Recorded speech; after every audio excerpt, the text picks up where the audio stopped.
Norwich fans chanting "We want our BIRD back" as it finally flies off the field.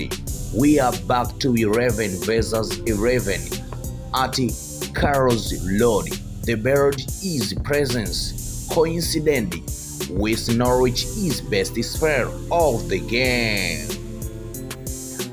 Norwich fans chanting, sign him up about a BIRD that is just relaxing at the base of their defense as Steward chased it to try and get it off but could not catch it up in the match between Chelsea vs Norwich.